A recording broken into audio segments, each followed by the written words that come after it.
Hello friends, welcome to Indian study पर आपका स्वागत है। दोस्तों, जैसा कि आप सभी लोग जानते हैं, मैं डेली बेसिस पे आपको यूपी पुलिस कांस्टेबल के री एग्जाम के रिगार्डिंग जीके और हिंदी की वीडियो प्रोवाइड करवा रहा हूं। तो जीके की वीडियो लेकर के आ गया हूं, जो कि आपके आने वाले एग्जाम के लिए बेहद इंपॉर्टेंट है। वीडियो को एंड तक जरूर देखिएगा, क्योंकि लास्ट में मैं आपसे एक क्वेश्चन भी पूछूंगा और उसका आंसर आपको कमेंट बॉक्स में बताना होगा। और आप सभी लोग जानते हैं कि भर्ती बोर्ड के द्वारा 23 अगस्त से आप लोगों की एग्ज़ाम डेट जो है वो बिल्कुल कंफर्म कर दी गई है। तो 23 अगस्त से आपका एग्ज़ाम भी है। तो आप ये मान करके चल सकते हैं कि अब आप लोगों के पास बहुत ज़्यादा समय जो है वो नहीं बचा हुआ है। तो डेली बेसिस पे मैं जो आपको प्रैक्टिस सेट प्रोवाइड करवा रहा हूँ, लगातार आप इनको देखते रहिए, क्योंकि यकीनन आपको एग्ज़ाम हॉल में इन सारे प्रैक्टिस सेट से बहुत ज़्यादा फ़ायदा मिलने वाला है। टाइम को ना वेस्ट करते हुए हम पहले क्वेश्चंस की तरफ बढ़ते हैं। पहला क्वेश्चन के निम्नलिखित में से कौन सा सही सुमेलित है? जो सही सुमेलित है आपको उसको चुनना है। वो जो कह रहा है कि बखीरा वन जीव अभ्यारण्य उन्नाव में है, तो ये तो आपका गलत है ना?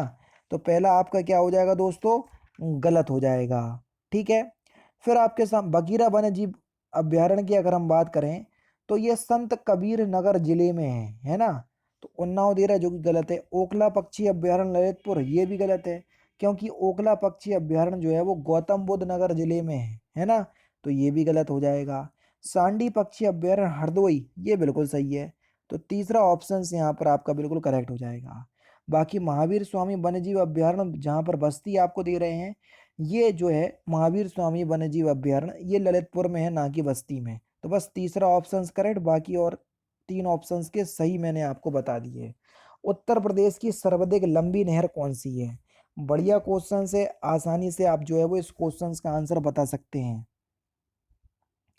तो उत्तर प्रदेश की सर्वाधिक लंबी नहर की अगर हम बात करें, तो वह है आपकी शारदा नहर।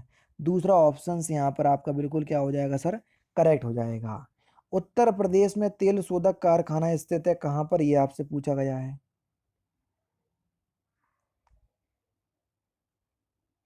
तो उत्तर प्रदेश में तेल शोधक जो कारखाना है, ये कहाँ पर स्थित है? तो आपका सही आंसर हो जाएगा सर मथुरा जिले में। चौथा ऑप्शन करेक्ट। कहाँ पर?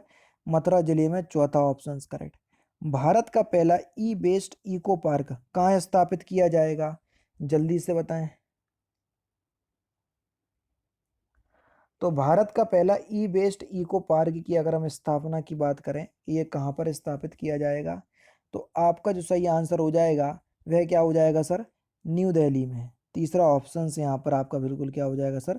करेक्ट हो जाएगा। कोणार्क का सूर्य मंदिर किसने बनवाया था, ये आपसे पूछा गया है। जल्दी से बताएं। कोणार्क का सूर्य मंदिर किसने बनवाया था? तो सही आंसर हो जाएगा आपका नरसिंह देव वर्मन प्रथम चोंडगंग ने, यानी कि दूसरा ऑप्शन यहाँ पर आपका बिल्कुल करेक्ट हो जाएगा। किस रंग के प्रकाश की तरंगदैर्ध्य सबसे कम होती है, ये आपसे पूछा गया है। Question number 44। किस रंग के प्रकाश की तरंगदैर्ध्य सबसे कम होती है? तो सही आंसर हो जाएगा आपका बैगनी रंग की, और सबसे ज्यादा लाल रंग की। तो दोनों ही आप याद रख लीजिएगा। मानव शरीर संरचना में कौन सी दूसरी सबसे बड़ी ग्रंथि है? क्योंकि आप सभी लोग जानते हैं मानव शरीर संरचना में यकृत सबसे बड़ी ग्रंथि है, लेकिन दूसरी सबसे बड़ी ग्रंथि की बात हो रही है, तो वह आपका अग्नाशय है, जिसको पेनक्रियास बोलते हैं। तो तीसरा ऑप्शन यहाँ पर आपका बिल्कुल करेक्ट। 18वीं उत्तर प्रदेश विधानसभा में कुल महिला सदस्यों की संख्या कितनी है, ये आपसे पूछा गया है।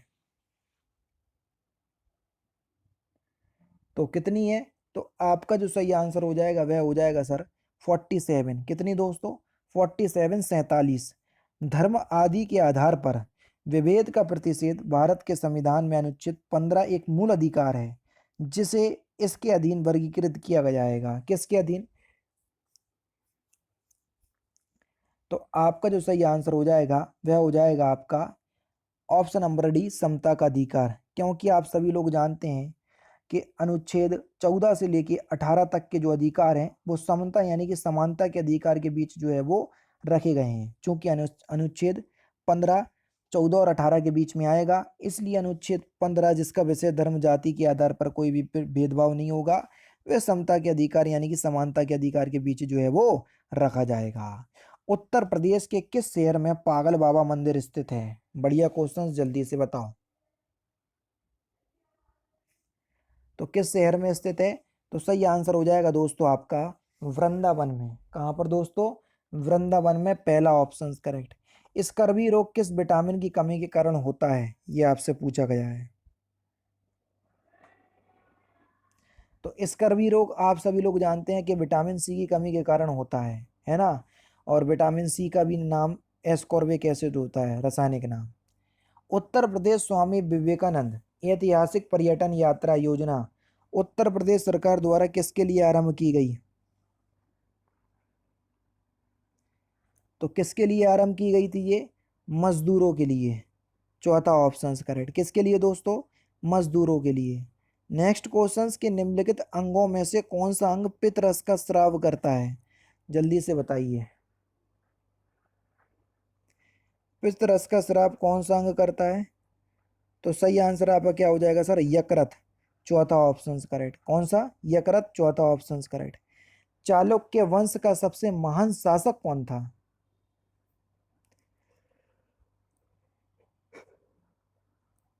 चालुक्य वंश का सबसे महान शासक पुलकेशन द्वितीय था। तीसरा ऑप्शन करेक्ट।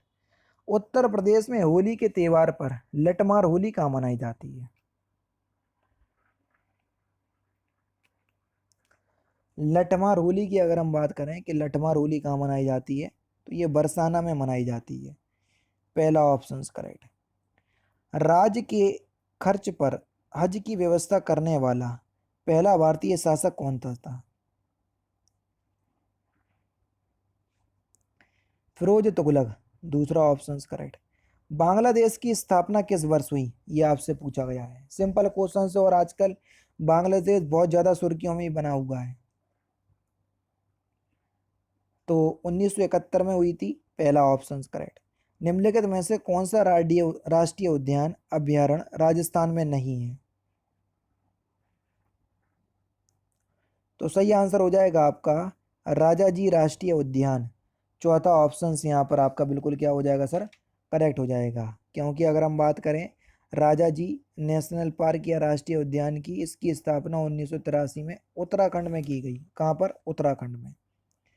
उत्तर प्रदेश दिवस कब मनाया जाता है? बढ़िया क्वेश्चन, जल्दी से बताओ।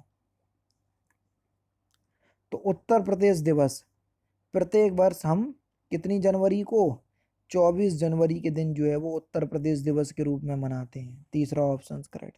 तो लास्ट क्वेश्चंस के निम्नलिखित में से किसके पास भारतीय सुरक्षा बलों पर सर्वोच्च कमान प्राप्त है? तो इस क्वेश्चंस का आंसर आप मुझे कमेंट बॉक्स में बताएंगे। तो दोस्तों ये थे आपके इंपॉर्टेंट क्वेश्चंस जो कि आपकी आगामी परीक्षा यूपी पुलिस कांस्टेबल के री एग्जाम के रिगार्डिंग बेहद इंपॉर्टेंट है।